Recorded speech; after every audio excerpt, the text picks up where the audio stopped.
اس video میں بھی یہی مسئلہ چل رہا ہے۔ فرمایا حوصلہ رکھو، صبر رکھو، سب سے حساب ہوگا۔ مولا محمد فرماتے سنو، جتنے بھی نبی ہیں سب عباس کے فقیر ہیں۔ کہ کوئی شخص جو ہے وہ حضرت علی کرم اللہ تعالیٰ وجہ کریم کو نبی کریم صلی اللہ علیہ وآلہ وسلم کے بعد افضل ترین قرار دے رہا ہے، اور جو اوپر صاحب ہیں وہ کہہ رہے ہیں کہ اس کو اتار دینا چاہیے۔ تو یہ ہے۔ اچھا، سب سے پہلی بات جو سمجھنے والی ہے کہ عقیدت کے نام پر، محبت کے نام پر بعض روایات کو، اب ہر شخص اپنے پاس کوئی نہ کوئی حوالہ، کوئی نہ کوئی روایت رکھتا ہے، تو اگر ہم ان شخصیات کو، اگر جیسے وہ ہم اہل سنت والجماعت جو ہیں، ہم اہل سنت والجماعت جو، اور ہم تو خاص طور پر نقشبندی سلسلے سے تعلق رکھنے والے جو بنیادی طور پر صدیقی سلسلہ ہے، جس کی نسبت سیدنا صدیق اکبر رضی اللہ تعالیٰ عنہ سے ملتی ہے جا کر۔ ہمارے ایک بزرگ والد صاحب قبلہ رحمۃ اللہ علیہ، حضرت صاحب رحمۃ اللہ علیہ، بہت دیرینہ، بہت مخلص، بہت محبت کرنے والے، بہت زیادہ عقیدت رکھنے والے ایک عقیدت مند تھے، دوست تھے، جو وارثی سلسلے سے تعلق رکھتے تھے۔ انہوں نے ایک دفعہ مجھے بتایا کہ وہ چونکہ ان کا کافی شغف تھا، وہ چونکہ یہ وارثی سلسلہ بھی جو ہے وہ چشتی سلسلے کی ایک شاخ ہے، اور اس کے بعد پھر چشتی صابری، چشتی قادری، جتنے بھی یہ سارے سلسلے ہیں۔ تو انہوں نے کہا کہ انہوں نے، ان کی اپنی کوئی تحقیق ہوگی، انہوں نے بتایا مجھے، واللہ عالم اس کی کیا سند ہے یا حیثیت ہے۔ 165 سلسلے انہوں نے کہا کہ میں نے تحقیق کیے ہیں، میں نے پڑھے ہیں، میں نے دیکھے ہیں، میں نے، تو اس کے بعد ان میں سے صرف واحد ایک سلسلہ، سلسلہ عالیہ نقشبندیہ ہے جو سیدنا صدیق اکبر سے ملتا ہے، اور باقی تمام سلسلے حضرت علی کرم اللہ تعالیٰ وجہ کریم سے ملتے ہیں۔ حضرت سیدنا صدیق اکبر رضی اللہ تعالیٰ عنہ پہلے دن سے مسلمان ہیں، پہلے دن سے ایمان والے ہیں، اور رسالت مآب صلی اللہ علیہ وآلہ وسلم سے کے دوست ہیں اعلان نبوت سے پہلے۔ حضرت سیدنا علی کرم اللہ تعالیٰ وجہ کریم جو ہیں وہ رسول اللہ صلی اللہ علیہ وآلہ وسلم کے چچا زاد بھائی ہیں۔ ان کے بارے میں بچپن سے جو ہم اسکولوں میں، بچپن میں، آج بھی شاید ہوگا، کورسوں میں پڑھاتے آ رہے ہیں کہ چھوٹے سے بچے تھے جب آپ صلی اللہ علیہ وسلم نے اپنے خاندان کو اکٹھا کیا، 10 سال عمر ہوگی شاید جتنی، تو دعوت دی۔ حضرت علی کے جو الفاظ، اب ان کی سند کیا ہے اس میں نہیں ہم پڑھتے، بال جو بچپن سے ہم پڑھتے چلے آ رہے ہیں، سنتے چلے آ رہے ہیں کہ اگرچہ میری ٹانگیں کمزور ہیں، میری عمر تھوڑی ہے، ایک ان کی جو نسبت ہے رسول اللہ صلی اللہ علیہ وسلم کے ساتھ، چچا زاد بھائی ہیں، اور پھر اسی دن سے انہوں نے کلمہ پڑھ لیا اور ایمان لے آئے۔ بچوں میں جیسے کہ عام سادہ لفظوں میں پڑھایا جاتا ہے کہ عورتوں میں سب سے پہلے خدیجہ رضی اللہ تعالی عنہا ایمان لے آئیں، مردوں میں سیدنا صدیق اکبر رضی اللہ تعالیٰ عنہ سب سے پہلے ایمان لے آئے، بچوں میں سب سے پہلے حضرت علی کرم اللہ تعالیٰ وجہ کریم ایمان لے۔ یہ کتنا شاندار ایک امتزاج ہے، اس سے ساری بات ہی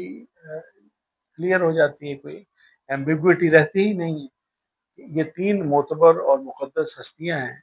جو مرد، عورت اور بچے میں سب سے پہلے ایمان لانے والے، اور پہلی دعوت پر ہی ایمان لانے والے، تو ان کی عظمت، ان کی شان، ان کا رتبہ، ان کا کمال، اور ان کی پھر ساری زندگی، کتنی دیر ان کی زندگی رہی ان کے وصال تک، ایک ایک لمحہ، ایک ایک دن، ہر جگہ پر اسلام کے لیے اور رسالت مآب صلی اللہ علیہ وسلم کی بارگاہ بے کس پناہ میں خدمات ہی خدمات، قربانیاں انجام دیتے رہے، اور ادب اور محبت کے وہ شاہکار انہوں نے نمونے انہوں نے ایسے پیش کیے اپنی خدمات کے نتیجے میں کہ آج بھی وہ تاریخ میں سنہری حروف سے لکھے جا رہے ہیں، اور بھی صاحبان عقل اور شعور ہیں، اہل علم ہیں، وہ ان سے یقیناً فیض یاب ہوتے ہیں، ان کو سمجھتے ہیں، جانتے ہیں کہ یہ کتنی معتبر اور مقدس ہستی ہے۔ لیکن اب اگر کوئی حضرت علی کو حضرت ابوبکر پر فضیلت دیتا ہے، حضرت ابوبکر کو حضرت علی پر فضیلت دیتا ہے، یہ کسی کا اختیار نہیں ہے، کسی کے پاس کسی قسم کا کسی شخص کی کوئی حیثیت نہیں ہے کہ وہ کسی کو فضیلت، کیونکہ یہ تو اللہ نے دینی ہے۔ اور اس کے لیے اب بظاہر دنیا میں کسی شخص کا کیا مقام ہے، کیا مرتبہ ہے، رتبہ جو عہدہ ہے یا رتبہ ہے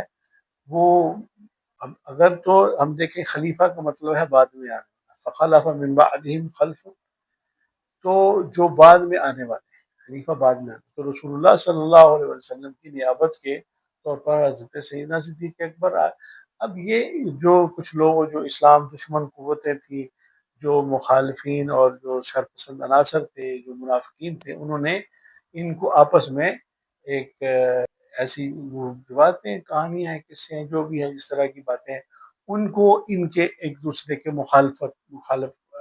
کھڑا کر دیا، جبکہ ایسی تو کوئی بات نہیں۔ ہم یہ سمجھتے ہیں اور ہر مسلمان کا یہ عقیدہ ہونا چاہیے کہ جتنی بھی بارگاہ رسالت میں صلی اللہ علیہ وسلم کی تربیت حاصل کرنے والے جو ہستیاں ہیں، جو لوگ ہیں، جو نفوس قدسیہ ہیں، جو ماہتاب ہیں، جو آفتاب ہیں، جو تاریخ عالم کے لیے ایک مینارہ نور ہیں، ایک ایک صحابی،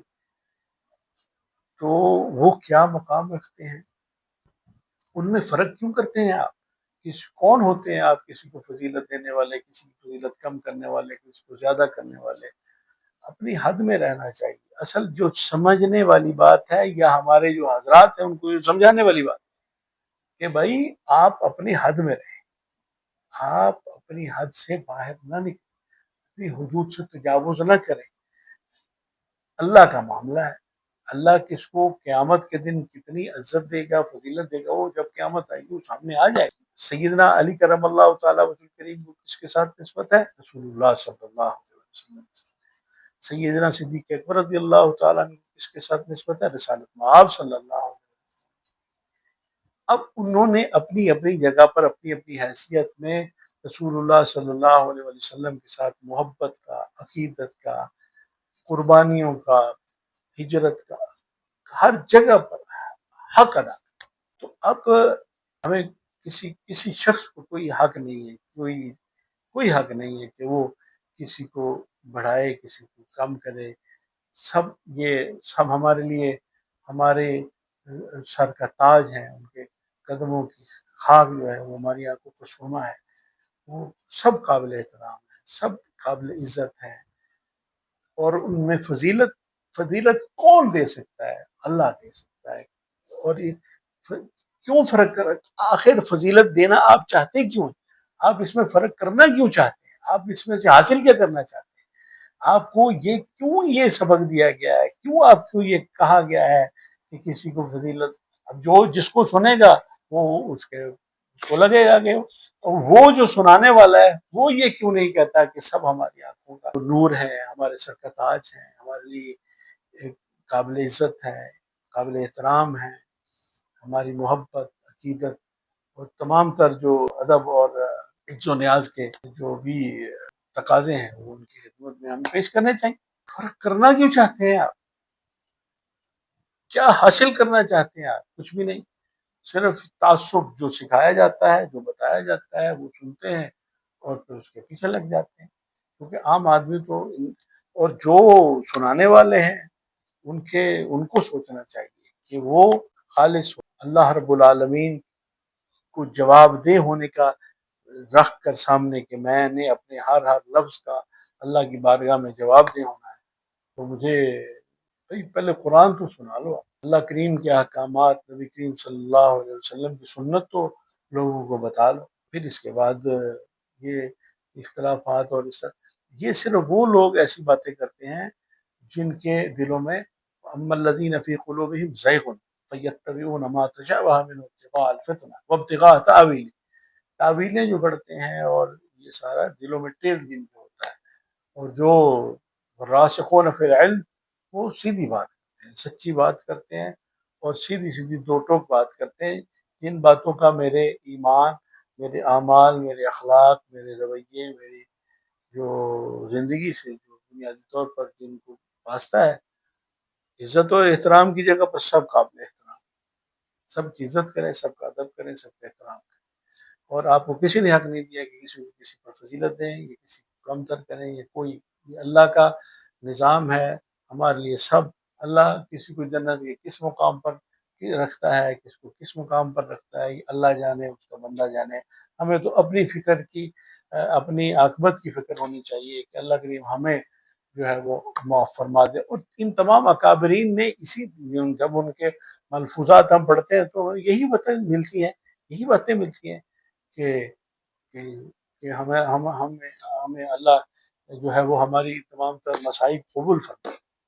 ہم اللہ کی بارگاہ میں مقبول ہو جائیں، اللہ تعالیٰ ہماری خدمات کو قبول فرما لے، اللہ تعالیٰ ہمیں معاف فرما لے. یہی ملتا ہے. تو اب دوسرے لوگ جو اور باتیں کرتے ہیں